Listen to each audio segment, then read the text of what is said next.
नमस्कार। मैं हूं संजीव श्रीवास्तव। आप देख रहे हैं 4 PM न्यूज नेटवर्क। अब की बार 400 पार।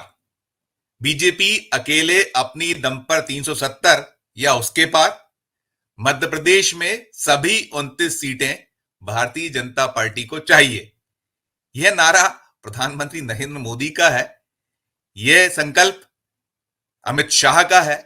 और इस संकल्प को पूरा करने के लिए भारतीय जनता पार्टी के प्रत्येक राज्य इकाई पूरी ताकत से जुटी हुई है।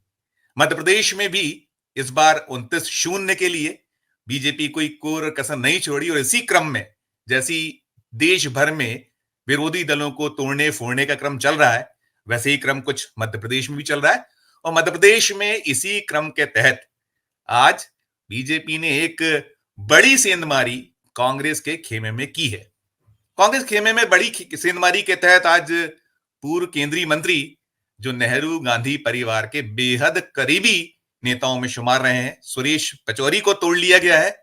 साथ साथ धार के पूर्व सांसद गजेंद्र सिंह राजू खेड़ी भारतीय जनता पार्टी में शामिल हो गए। और सबसे खास जो बात है, मालवा क्षेत्र के दो ऐसे पूर्व विधायकों को तोड़ा गया है जो बेहद रईस विधायकों में, पूर्व विधायकों में शुमार होते हैं, नेताओं में शुमार होते हैं। एक तरीके से जो मालवा निमाड़ का क्षेत्र है या इंदौर क्षेत्र है, उसे कांग्रेस के संगठन को आर्थिक तौर पर कहीं ऊर्जा देते रहने में इन दोनों पूर्व विधायकों का बड़ा हाथ रहा है, योगदान रहा है, ऐसा माना जाता रहा है। तो बीजेपी जो कर रही है, बीजेपी का सारा लक्ष्य मध्य प्रदेश में और देश में भी कि ऐसे नेताओं को तोड़ लिया जाए जिनसे एक परसेप्शन बने।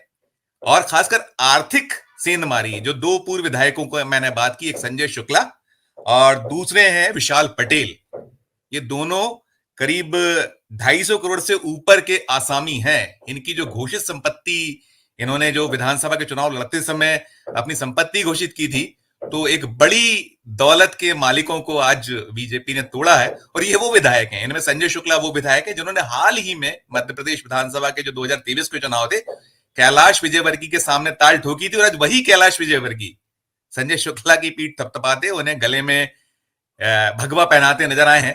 तो जो राजनीति चल रही है और मध्य प्रदेश में जो आज कुछ हुआ है, इसी पर हम बात करने जा रहे हैं। और हमारे साथ एक बहुत खास मेहमान जुड़ने जा रहे हैं। उन खास मेहमान का नाम है श्री अरविंद तिवारी साहब। अरविंद जी, बहुत बहुत स्वागत है। और मैं अपने दर्शकों का परिचय कराऊं, अरविंद भाई का 3.5 दशकों का अनुभव है, लंबे वक्त से पत्रकारिता कर रहे हैं, बहुत अच्छे विश्लेषक है, उनकी राजनीतिक पकड़, राजनीतिक सूझबूझ जबरदस्त है। और मध्य प्रदेश में ही नहीं, देश के कई चुनावों को उन्होंने कवर अप किया है। दैनिक भास्कर जैसे संस्थानों में रहे हैं और भी बड़े संस्थानों में रहे। अरविंद भाई, आपका बहुत बहुत स्वागत है। और ये जो आज हुआ है, मैंने अपनी ओपनिंग रिमार्क में कई चीजें बोली हैं, तो जो इसको कैसे देखते हैं? अगर हम इसको पहली नजर में देखें, सुरेश पचौरी का चले जाना, वो गांधी नेहरू परिवार से आते हैं, और साथ साथ फिर जो मालवा के दो बड़े ऐसे पूर्व विधायकों को तोड़ा गया है जो आर्थिक तौर पर बहुत सक्षम थे, तो आपकी प्रतिक्रिया? देखिए संजीव भाई, लोकसभा चुनाव के ठीक पहले सुरेश पचौरी, गजेंद्र सिंह राजू खेड़ी, संजय शुक्ला और विशाल पटेल का कांग्रेस छोड़कर भारतीय जनता पार्टी में जाना कांग्रेस के लिए बड़ा सेटबैक तो है जी। जब पार्टी चुनाव की तैयारियों में लगी हो, केंद्रीय चुनाव समिति की बैठक चल रही हो, कहा जा रहा है कि पहली सूची आ गई है, दूसरी जल्दी आने वाली है, मध्य प्रदेश की कई सीटों को लेकर परिदृश्य स्पष्ट है, उस दौर में यदि सुरेश पचौरी जैसा गांधी नेहरू परिवार का वफादार कांग्रेस छोड़कर चला जाए और इंदौर में पिछले 10 सालों से कांग्रेस को मजबूत करने में लगे संजय शुक्ला और विशाल पटेल कांग्रेस छोड़ दें, और गजेंद्र सिंह राजू खेड़ी, जिनके राजनीतिक जीवन की शुरुआत भले भारतीय जनता पार्टी से हुई, 1990 में उन्होंने शिवभानु सिंह सोलंकी को चुनाव हराया था और तब से वो चर्चा में आए थे। लेकिन उसके बाद वो कांग्रेस से 2 बार सांसद रहे, अनुसूचित जाति आयोग के राष्ट्रीय उपाध्यक्ष रहे, कई महत्वपूर्ण पदों पर रहे। तो इनका छोड़कर जाना एक बड़ा सेटबैक तो है। और जो परसेप्शन बनता है ना, देखिए इससे वो आज एक कांग्रेस का कार्यकर्ता, वैसे ही विधानसभा चुनाव के बाद जो स्थिति बनी है, कांग्रेस के पास कई लोकसभा क्षेत्रों में उम्मीदवारों के लाले पड़े हैं। मतलब हम अगर बहुत ही मालवी में कहें ना, लाले पड़े हुए हैं, उम्मीदवार ही नहीं मिल रहे, जिसको बोलते हैं वो हाथ जोड़ लेता है। मतलब वो तो स्थिति, ऐसी स्थिति में यदि इतना बड़ा बदलाव हो जाए, इतना बड़ा एक सेटबैक लग जाए, ये तो वास्तव में मतलब कांग्रेस के लिए बड़ा नुकसानदायक है। जहां तक देखिए, पचौरी जी का पूरे प्रदेश में नेटवर्क है, वो यूथ कांग्रेस, सेवा दल और कांग्रेस में जब पावर में रहे, तो सुरेश पचौरी ऐसे नेता जिन्होंने पूरे प्रदेश में अपना नेटवर्क बनाया, ब्लॉक और बूथ लेवल तक लोग उनको जानते हैं, एक नेटवर्क है उनके पास। 5 दशक संजय से शुक्ला, ज्यादा वक्त, 5 दशक से ज्यादा समय तक, और जी बड़े जी बड़े जी, पदों पर रहे जी। बड़े बड़े पदों पर है। अब संजय शुक्ला और विशाल पटेल की हम बात करें तो देखिए, संजय शुक्ला 1996 में पार्षद का पहला चुनाव लड़े थे, और जो अयोध्या कहा जाता है 4 नंबर विधानसभा क्षेत्र, उसके एक वार्ड से लक्ष्मण सिंह गोड़ के खास शंकर यादव को चुनाव, शंकर पहलवान को चुनाव हरा के पहली बार पार्षद बने थे। उसके बाद एक बार और वो पार्षद बने, तब उनका मुकाबला अपने घरेलू वार्ड में अपने ही भाई गोलू शुक्ला जो विधायक बन गए उनसे था, और गोलू शुक्ला की तब जमानत जब्त हो गई थी। तो लोगों ने कहा था ये तो राजनूरा कुश्ती है, संजय पार्षद बन जाए, इसलिए टिकट गोलू लाए, और गोलू फिर चुनाव में लगभग निष्क्रिय रहे। जी उसके बाद पचौरी जी के, चूंकि संजय शुक्ला बहुत विश्वस्त थे, जब वो एनएसयूआई के इंदौर के अध्यक्ष बने, युवक कांग्रेस के अध्यक्ष बने, पचौरी जी के बड़े विश्वस्त थे। तो 2008 में जब सुरेश पचौरी थे प्रदेश कांग्रेस के अध्यक्ष, तब संजय शुक्ला को पहली बार टिकट मिला सुदर्शन गुप्ता के सामने, और वो चुनाव हार गए। तब उनके पिता विष्णु प्रसाद शुक्ला जिंदा थे, और ये आरोप लगा कि विष्णु प्रसाद शुक्ला जो भारतीय जनता पार्टी के बहुत बड़े लीडर थे, जिन्हें इंदौर में जनसंघ जनता पार्टी और भाजपा के संस्थापकों में माना जाता, विष्णु प्रसाद शुक्ला ने पार्टी लाइन से हटकर अपने बेटे का प्रचार किया। इसके पहले एक डेवलपमेंट और हुआ था। 2003 में उमा भारती ने संजय के बड़े भाई राजेंद्र शुक्ला को इंदौर 3 से विधानसभा का टिकट दिया था भारतीय जनता पार्टी का, और वो अश्विन जोशी के सामने उस उमा जी की लहर में भी हार गए थे। तो राजेंद्र शुक्ला 2003 हारे, संजय शुक्ला 2008 हारे। उसके बाद 2013 में उन्हें टिकट मिला नहीं, 2018 में फिर उनको टिकट मिला और वो विधायक बन गए। उसके बाद वो एक महापौर का चुनाव हारे, और फिर 2023 का चुनाव हारे। तो देखिए, अगर हम कुल मिलाकर इन सारे उस पर बात करें तो संजय शुक्ला को बहुत बड़े नेता नहीं है, बिल्कुल, लेकिन संजय शुक्ला कांग्रेस के उन नेताओं में है जिनका आर्थिक तंत्र बड़ा मजबूत था, उसका फायदा उन्हें हमेशा मिला। जैसा कहा जाता है कि उनकी सुरेश पचौरी के साथ व्यवसायिक भागीदारी थी स्टील के बिजनेस में, तो सुरेश पचौरी के वो उसी दौर से प्रिय पात्र थे। कमलनाथ जब मध्य प्रदेश में सत्ता में रहे और फिर सत्ता से हट के प्रदेश कांग्रेस अध्यक्ष की भूमिका में थे, तब भी कहा जाता है कि संजय शुक्ला और विशाल पटेल उनको आर्थिक रूप से कांग्रेस संगठन को हमेशा मदद करते रहते थे, या कमलनाथ के इशारे पर जब भी कमलनाथ चाहते थे इनकी थैली के मुंह खुल जाते थे। तो नेता दोनों ही बड़े न हो। विशाल के पिता भी 2 बार विधायक रहे, और विशाल को पहली बार मौका मिला था 18 में, और वो विधायक बन गए थे। लेकिन इनका ऐसा नहीं बहुत लोकप्रिय नेता हो दोनों, इनकी डिमांड हो, क्योंकि संजय शुक्ला महापौर के चुनाव में अपने घरेलू विधानसभा क्षेत्र में बुरी तरह हार गए थे। घरेलू वार्ड में बड़ी मुश्किल से उनकी साख रह पाई थी, बाकी घरेलू विधानसभा क्षेत्र में तो वो करीब 15-17 हजार वोट से हार गए थे। अभी कैलाश विजय के सामने जब लड़े, तमाम समीकरण थे, लेकिन उसमें भी उन्हें बुरी तरह शिकस्त खाना पड़ी।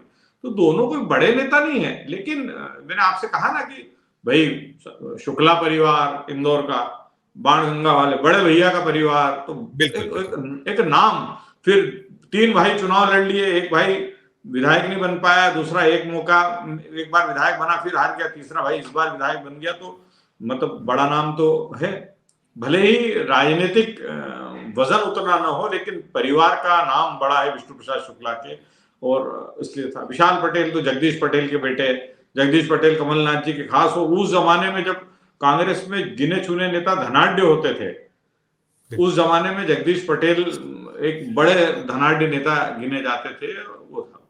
तो इनका मतलब ऐसा नहीं दोनों चले गए कांग्रेस छोड़ गए, ऐसा नहीं कि कांग्रेस पे कोई पहाड़ टूट गया हो, बहुत बड़ा नुकसान हो गया, बड़े आर्थिक पक्ष बहुत उससे नुकसान, भारी नुकसान उसको माना जा सकता है। देखिए, इस दौर में संजीव संगठन को आर्थिक रूप से मदद करने वाले लोगों की बहुत जरूरत है।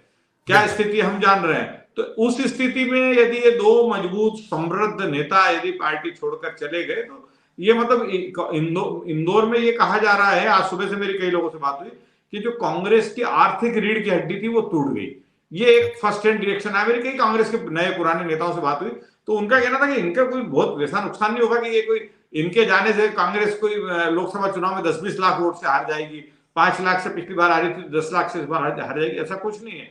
इनको तो देखिए, विशाल पटेल की जीतू पटवारी से बिल्कुल पटरी नहीं बैठती, जीतू पटवारी आने, हम भी ये मानते हैं कि जीतू पटवारी आने वाले 2-2.5 साल तो प्रदेश कांग्रेस के अध्यक्ष रहना है। बिल्कुल बिल्कुल तो बिल्कुल। विशाल पटेल को था कि उनका जीतू पटवारी उस विधानसभा क्षेत्र में जितने विशाल पटेल के विरोधी हैं उन्हीं को शुरू से प्रोटेक्ट करते आए। और विशाल का तो ये भी आरोप था कि विधानसभा चुनाव में भी मेरे खिलाफ जीतू पटवारी ने कई लोगों को सक्रिय रखा।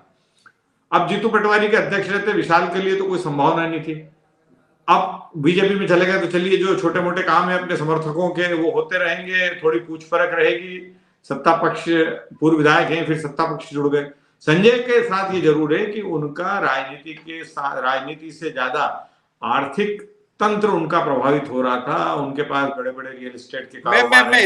इसी में एक सवाल और जोड़ देता हूं, अब माफी चाहता हूं बीच में, कि ये निकल कर आया था जब ये विधानसभा के चुनाव हुए थे, उसके बाद कुछ खनन के मामले में 140 करोड़ रुपए की रिकवरी भी उन पर निकाली गई थी, उनका जो आपने जिक्र किया उनके व्यवसायों का। तो कहीं वो भय भी लगता है, उसको भी बचाना, उस तंत्र को भी बचाना है, उससे भी कहीं उबरना है, अब माफ हो जाएगा शायद। देखिए संजय का रियल एस्टेट में भी कामकाज है, इंडस्ट्रीज भी है, और उसके साथ साथ माइनिंग के क्षेत्र में भी ये काम करते हैं। पिछले दिनों इनका जो फार्म हाउस है उसके पीछे जो पहाड़ी है उस पर गवर्नमेंट ने इनका अवैध उत्खनन का एक केस बनाया था और उसमें 140 करोड़ की रिकवरी इनकी बनाई थी। तो बड़ा एक इश्यू था और उसको सॉर्ट आउट करने में शुक्ला परिवार लगा हुआ था, और लेकिन वो सॉर्ट आउट नहीं हो पा रहा था। फिर एक बात और है कि जीतू पटवारी जब से प्रदेश कांग्रेस के अध्यक्ष बने, संजय शुक्ला और विशाल पटेल अपने आप को बड़ा इनसिक्योर फील कर रहे थे, क्योंकि ये दोनों कमलनाथ के बड़े भरोसेमंद विधायक थे। और जब चुनाव हार गए और कमलनाथ फिर प्रदेश कांग्रेस अध्यक्ष पद से हट गए, जीतू पटवारी बने, तो इनको लगा कि अब हम पॉलिटिकली बहुत अनसेफ हो गए। हालांकि जीतू पटवारी ने इनके साथ तालमेल बिठाने की कोशिश की, लेकिन वो तालमेल इनका बैठ नहीं पाया। तालमेल बैठ नहीं पाया, उसके कारण इनको हर बार इनको ऐसा लगता था, मतलब ये विधानसभा चुनाव हारे और उसके बाद जब जीतू पटवारी अध्यक्ष बन गए उसके बाद से दोनों नेता, इनको ऐसा लग रहा था कि ये कभी भी, मतलब इनको लेके गए अभी हैं, लेकिन पिछले 2 महीने से अफवाह थी कि किसी भी दिन कांग्रेस छोड़कर जा सकते हैं। अच्छा, विशाल चूंकि कमलनाथ के बहुत नजदीकी थे, तो उनको लग रहा था कि जब कमलनाथ के बीच में जाने का चला तब ये भी तय था कि कमलनाथ जाएंगे तो उनके साथ विशाल पटेल, संजय शुक्ला दोनों चले जाएंगे। लेकिन इस बार सुरेश पचौरी के जाने का जब निर्णय हुआ तो उन्होंने संजय को अपने साथ लिया। तो संजय ने विशाल से भी को भी जोड़ा अपने साथ, और ये दोनों जो है ये कांग्रेस छोड़कर भारतीय जनता पार्टी में चले गए। तो मतलब देखिए, पॉलिटिकल महत्व नहीं मिल रहा था या पॉलिटिकली अपने आप को इनसिक्योर फील कर रहे थे, उसके साथ साथ एक फाइनेंशियल इश्यूज भी बहुत ज्यादा थे कि कहीं ऐसा ना हो कि अब देखिए कैलाश विजयवर्गीय पावरफुल है बहुत, कैलाश विजयवर्गीय के सामने संजय शुक्ला चुनाव हारे, तो ऐसी स्थिति में इनको लग रहा था कि ऐसा ना हो कि हमको बड़ा नुकसान उठाना पड़े। और देखिए, अगर आर्थिक तंत्र आपका कमजोर हो जाए तो ये वो दौर है जिसमें यदि आपका आर्थिक तंत्र कमजोर है तो फिर आपको राजनीति करने में बड़ी दिक्कत आएगी। बिल्कुल। अगर इसमें जैसे आपने एक तो साफ कर दिया कि ये कुल मिलाकर आर्थिक तंत्र को तोड़ने का बीजेपी का प्रयास, और जो ये विधायक हैं, जो पूर्व विधायक, चाहे संजय शुक्ला हो या ये पटेल हो, ये लोग गए, इनने अपनी आर्थिक सल्तनत बचाना थी, 2 चीज। लेकिन इसके अलावा आप क्या कुछ सौदेबाजी देखते हैं, इसमें कुछ हुआ होगा इसके पीछे? कोई ऐसी, जो होता है कि आज के दौर में कोई भी यू ऐसा बेवफा नहीं होता वाली जो कहावत है, तो ये बेवफा हुए हैं तो केवल यही है कि कुछ इसमें पीछे मिल जाने की उम्मीद भी देखते हैं आप, या कुछ इसके पीछे सौदा हुआ हो, ऐसा कुछ निकल के आया हो, अरविंद जी? नहीं, मुझे नहीं लगता संजीव इसके पीछे कोई सौदा होगा। देखिए, एक तो दोनों हारे हुए विधायक थे, दूसरा है कि कोई ऐसा भी नहीं था कि इनके बिना, इनको लेने से बीजेपी को कोई बहुत बड़ा फायदा हो जाएगा या कांग्रेस को बहुत बड़ा नुकसान हो जाएगा, ऐसी स्थिति भी नहीं थी। तो इसलिए मुझे कोई सौदेबाजी तो नहीं लग रही इसमें कि कोई किसी तरह की सौदेबाजी हुई। हाँ, ये जरूर, मतलब एक सौदा इस तरह का जरूर हो सकता है कि भाई सुरेश पचौरी के साथ दोनों आए हैं तो इसलिए ये रहा कि भाई इनकी ये कमिटमेंट जरूर सुरेश पचौरी ने ले लिया हो कि भाई इनके साथ, मतलब इनको पार्टी में वेटेज मिले, इनको ऐसा ना हो कि हम बीजेपी में शामिल हो जाए, इनको आप इग्नोर करने लगे, इनका राजनीतिक महत्व बरकरार रहना चाहिए। और देखिए, कैलाश विजयवर्गीय जिन्होंने संजय शुक्ला को चुनाव हराया, और भले ही उन्होंने भारी मतों से चुनाव हराया, लेकिन पूरे चुनाव के दौरान तो यही वातावरण था कि चुनाव बड़ा फंसा हुआ है, चुनाव बड़ा कश्मकश है। तो मतलब कैलाश विजयवर्गीय को भी इस निर्णय को यदि स्वीकार करना पड़ा संजय शुक्ला को लेने का, उसकी मतलब वो उन्होंने उसको अनमने ढंग से स्वीकार किया। जो उन्होंने एक वाक्य बोला ना कि यार तेरी मंच से तेरी गाली भी सुनी हमने और अब तेरे को गिरा भी पड़ रहा है, तो वो हो सकता है कि पार्टी में उच्च स्तर पर कोई रणनीतिक निर्णय हुआ हो, इसी के चलते इनको जो है लिया गया। देखिए, पचौरी इतने बड़े लीडर तो हैं, उनका इतना बड़ा कद है, भले ही वो चुनावी राजनीति में मध्य प्रदेश में सफल नहीं हुए, लेकिन एक देश की कांग्रेस राजनीति में तो बड़ा नाम माना जाता सुरेश पचौरी। बिल्कुल तो बिल्कुल। हो सकता इतना जरूर ये सौदा परसेप्शन जरूर तो हुआ। क्रिएट, परसेप्शन तो बन ही जाता है, परसेप्शन तो बनता ही नहीं, बनता है। ये सौदा संजीव हो सकता है कि भाई आपको इग्नोर नहीं करेंगे, आपका पॉलिटिकल वेटेज बरकरार रहेगा, इस तरह का सौदा जरूर हो सकता है। बिल्कुल। इसके साथ मैंने ये देखा था, मैंने सवाल इसलिए भी किया था, जब नरेंद्र सलूजा जो कमलनाथ के दाहिने हाथ माने जाते हैं, इंदौर से ही वे आते हैं, उन्हें प्रवक्ता जैसा पद वही पद दिया गया जो वो भूमिका वहां निभाया करते। तो एक चीज तो वो थी, और दूसरी वही की बीजेपी की वॉशिंग मशीन है, जिसमें आकर मोदी जी की वॉशिंग मशीन, अमित शाह जी की वॉशिंग मशीन सब साफ हो जाता, धुल जाता। दोनों पर छोटी सी प्रतिक्रिया। नहीं, देखिए नरेंद्र सलूजा को भी जिन परिस्थितियों में भाजपा ज्वाइन करने का निर्णय लेना पड़ा था, हम सब जानते हैं कि कहीं ना कहीं ये माना जा रहा था कि पार्टी में उनके साथ न्याय नहीं हो रहा। देखिए नरेंद्र सलूजा कमलनाथ जब प्रदेश कांग्रेस के अध्यक्ष बने तब से उनके लिए बेहद सक्रिय थे, और उन्होंने कमलनाथ के मीडिया कोऑर्डिनेटर की भूमिका का निर्वहन बहुत ईमानदारी से किया। मतलब उस दौर में जितने आक्रामक और जितने तीखे बयान या सोशल मीडिया पे जितने मुखर नरेंद्र सलूजा रहते थे, उतने कांग्रेस के कोई प्रवक्ता नहीं रहते थे। आपने महसूस किया, हमको ये स्वीकार करना होगा। लेकिन उसके बाद भी जब ऐसा लगा कि पार्टी का एक बड़ा वर्ग उन्हें षड्यंत्र में उलझा रहा है और कमलनाथ के सामने उनका एक ऐसा पिक्चर प्रस्तुत कर रहा है कि जिससे ये लगे कि भाई अगर इंदौर में किसी कार्यक्रम में कमलनाथ जाएं और वहां पर कमलनाथ के खिलाफ माहौल बने और उसमें ये कहा जाए कि ये तो नरेंद्र सलूजा के कारण हुआ है, जिस कार्यक्रम से नरेंद्र सलूजा को कोई वास्ता ही नहीं, जो कार्यक्रम दूसरे नेताओं के माध्यम से अरेंज हो रहा है, और उस तो स्वाभाविक है ना। और उसके बाद कमलनाथ ने नरेंद्र सलूजा की उपेक्षा शुरू कर दी, तो आदमी जो काम करने वाला आदमी वो कब तक खाली बैठेगा, वो कब तक उपेक्षित महसूस करेगा। तो उन्होंने जो है तत्काल निर्णय लिया। देखिए जो व्यक्ति राजनीति में, दीपक जोशी मुझसे कहते थे, दीपक जोशी शिवराज जी से जब उनकी नहीं बन रही, वो कहते थे देखिए हम तो खिलाड़ी हैं, आप हमको रणजी खिलाइए, आप हमको टेस्ट खिलाइए, वनडे खिलाइए, 2020 खिलाइए, और 2020 नहीं तो रणजी तो खिलाइए।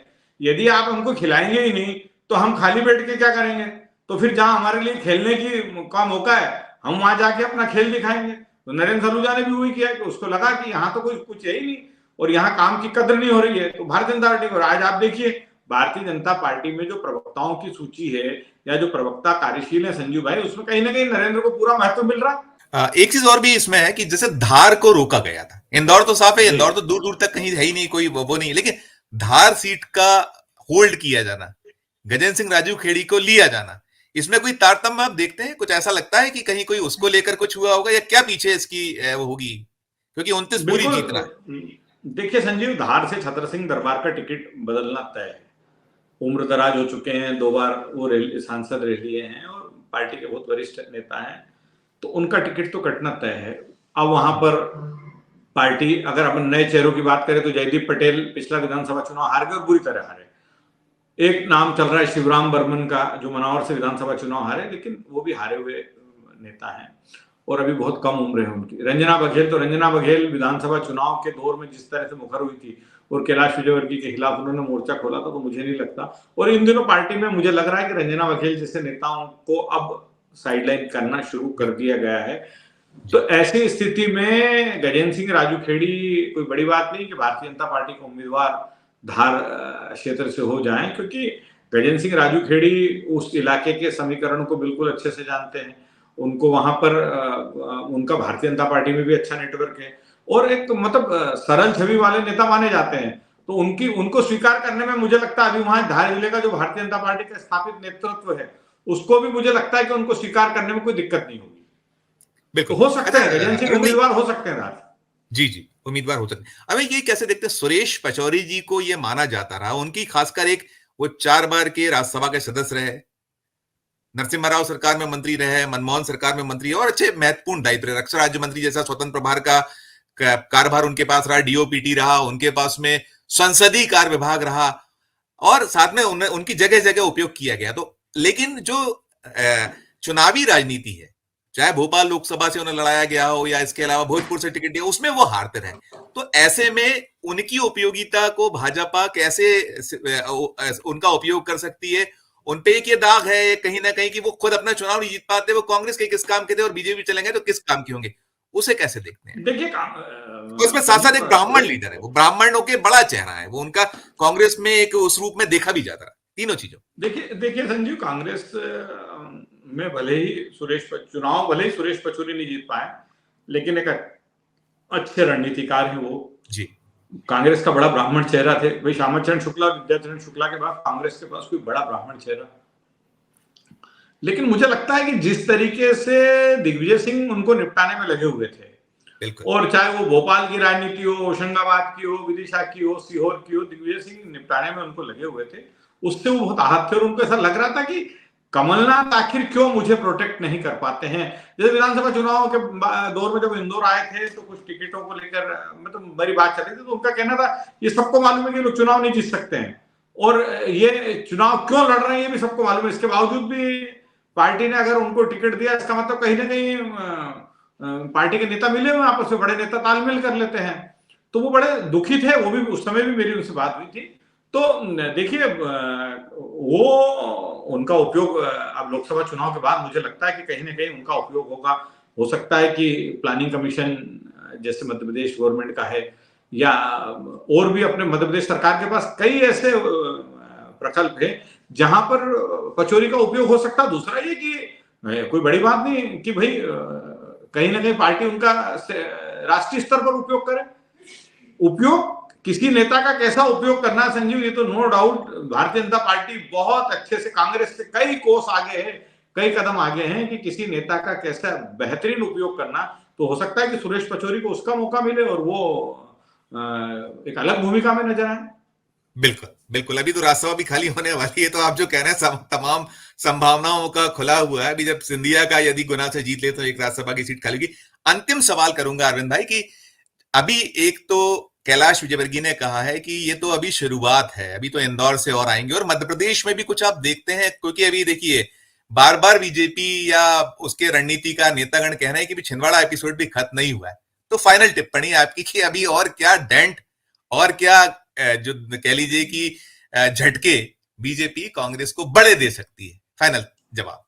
देखिए मुझे एक तो लग रहा है कि महाकौशल में मतलब छिंदवाड़ा छोड़ के महाकौशल में कोई बड़ा झटका भारतीय जनता पार्टी दे सकती है कांग्रेस को, क्योंकि वहां का भी जो परिदृश्य है उसमें कांग्रेस के कई वरिष्ठ नेता बहुत नाराज नजर आ रहे हैं। दूसरा मुझे लग रहा है कि बिल्कुल सही है आपका कहना कि छिंदवाड़ा एपिसोड अभी समाप्त नहीं हुआ है और हमें थोड़ा इंतजार करना चाहिए। और एक राजनीतिक विश्लेषक ये सवाल मैंने इसलिए किया था कि ये सवाल इसलिए भी किया था कि ये बड़ा निकल कर आया था कि 9 मार्च को कुछ बड़ा होने वाला है। सबकी निगाह छिंदवाड़ा पे थी और बार बार ये हो रहा था कि शायद छिंदवाड़ा का कुछ खेल 9 तारीख को हो जाए, लेकिन आपकी निगाह छिंदवाड़ा पे थी और इंदौर में खेल कर दिया या भोपाल में खेल कर दिया, इसलिए नहीं। मुझे ऐसा लग रहा है संजीव भाई कि अभी छिंदवाड़ा एपिसोड समाप्त नहीं हुआ। एक राजनीतिक विश्लेषक के तौर पर मैं मान रहा हूं कि आने वाले समय में छिंदवाड़ा से लेकर कोई बड़ी खबर हमारे सामने आने वाली है। उसके लिए हमको ज्यादा इंतजार नहीं करना पड़ेगा, वो खबर जल्दी आने वाली है। अरविंद भाई आपने हमारे लिए समय निकाला, आपका बहुत बहुत शुक्रिया, बहुत बहुत धन्यवाद।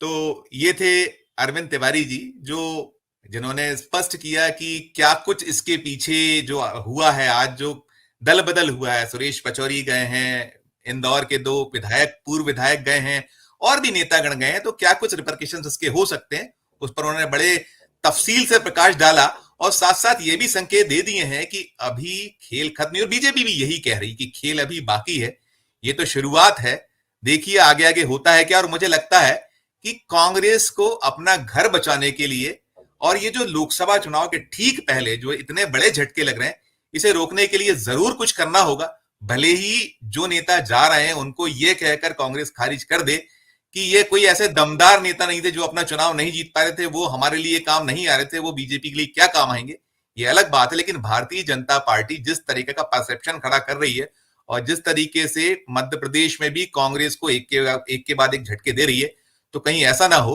कि मध्य प्रदेश भी उत्तर प्रदेश हो जाए। आज के इस विशेष कार्यक्रम में इतना ही। हम फिर किसी नए विषय, नए चर्चा के साथ उपस्थित होंगे। हमारी नियमित अपील कि हमारे चैनल को ज्वाइन कीजिए, सब्सक्राइब कीजिए, हमारे इस वीडियो को अधिक से अधिक लोगों से शेयर भी कीजिए और इस वीडियो के कमेंट बॉक्स में जाकर वीडियो को लेकर कमेंट जरूर कीजिए कि यह आपको कैसा लगा, और देखते रहिए 4 PM न्यूज नेटवर्क। धन्यवाद, नमस्कार।